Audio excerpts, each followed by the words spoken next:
Polite inquiries, Sri Lanka, South Africa. My hotel room.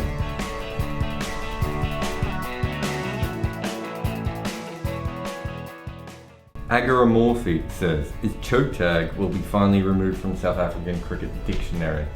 No. Well, that's not how things work. And B, they've played very good in one game. They could still lose the semi-final in farcical circumstances. In fact, kind of. Some people probably would like that. You hate South Africa, don't you? No, I don't hate South Africa. Yeah. I love cricket.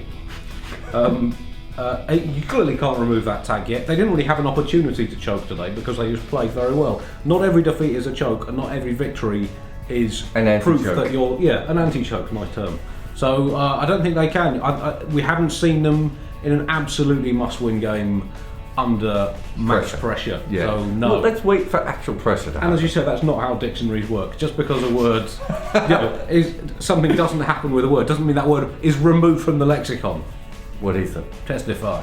If Pakistan wins the quarterfinal, many pundits would feel like, oops, very got it wrong. How about you guys? No, we were commenting on a game in which Pakistan were pathetic. Sorry, no, they weren't pathetic. Pathetic would have looked down at them and spat on them. They were so bad in that game. They were playing a team that was horrible, that had just lost to Ireland. They were bowling full tosses. They were, 4 million wickets for no runs at one stage. Come on, what is wrong with you people? Could you not see how bad they were playing? Now they're playing good. This is awesome. I think they can really beat Australia, but they were terrible. Well, as Bob Dylan said, they say the darkest hour is right before the dawn. I mean, in England's case, it was just right before another even darker hour. But maybe in Pakistan's case, that was it. That was the moment they got so bad that they clearly thought, hang on, we really should start actually playing cricket. That's what we're here for. Rory Dollard says, Sachin Kallis, Dravid Sangha, Jay Wardner, have we lost more greats than we have coming up behind? Well, it's very hard to say that because you don't know a player's great until he's been playing for quite a long time. AB de Villiers is quite good. AB de Villiers, he's good at cricket. I don't think I'm going out on a limb when I say that. So he was very ineffective today, I thought.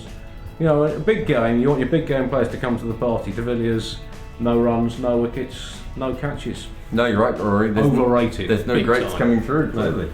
So no, I think it's a bit early to say, but yeah, there was certainly a generation of those guys who started late 90s.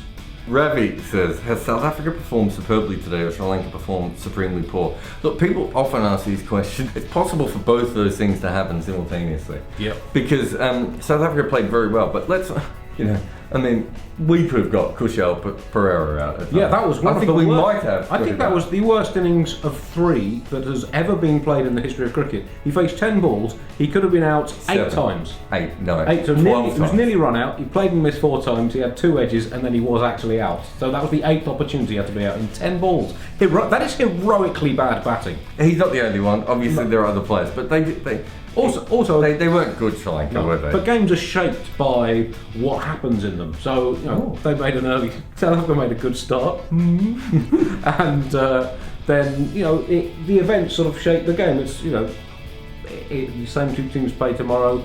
South Africa will probably still win, but probably not by as much. Satish says, South Africa have won a game with spin. Do you think they should play 5 spinners in the semis? Yes, I think they should play 4 leg spinners like they did in 1905. 6, 7. On matting wickets in South Africa. Why change a winning formula? It worked then. Why shouldn't it work now? No, do they have 5 spinners in the country? I don't know, Rob. They could bring back Robin Peterson. He had a phenomenal World Cup last time, statistically. Graham Smith, quite the off spinner. Yeah. Hashim Gulbal. Yeah, look, it's weird. It was weird tonight. Stat alert. Strap in, Jared. This 7 wickets for South African spinners. That was only the 4th time South African spinners have taken 7 wickets in an ODI, and the only time they had better figures as a spin attack was a game against Kenya a few years ago. Does that include Richard Snell though, because he bowled cutters?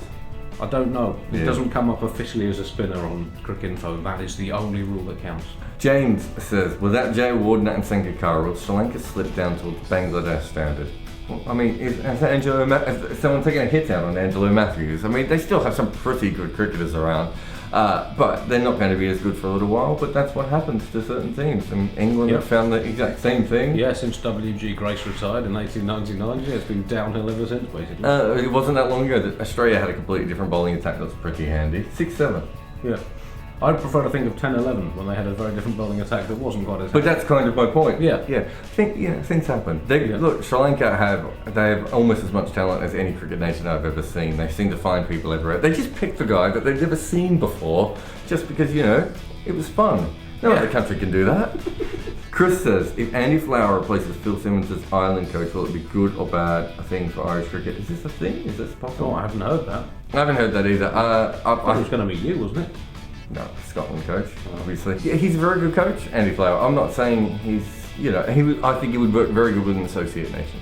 Mihir says, from the Sri Lankan viewpoint, was the streaker on the ground the best thing to happen during the innings? You missed it, didn't you? Well, I saw the streaker, but what I'd missed, because I was sitting in the stands quite a long way away on the other side, I'd missed the fact that he didn't just, I saw he didn't streak down his clothes off, but he then did attempt to remove some of his clothes and then appeared to try to make sweet music with the outfield. Look, I've seen a lot of streakers. Sweet music. Anyone who's ever seen sport has seen a lot of streakers, but the sight of a man pulling his pants down and making sweet music with the outfield, for me was a first, and I feel like it was a bad game of cricket and I didn't enjoy it at all. No. But I was glad I was there for that. But I think in some ways it was maybe a satirical streak because he stumbled onto the outfield, didn't get very far, then fell over, got back up again, fell over again. It was pretty much a satire on Sri Lanka's batting. Yush says, has the choking tag been transferred to Sri Lanka? No. We'll see you probably tomorrow from another hotel room, maybe, I don't know, an airport or a taxi. See you tomorrow.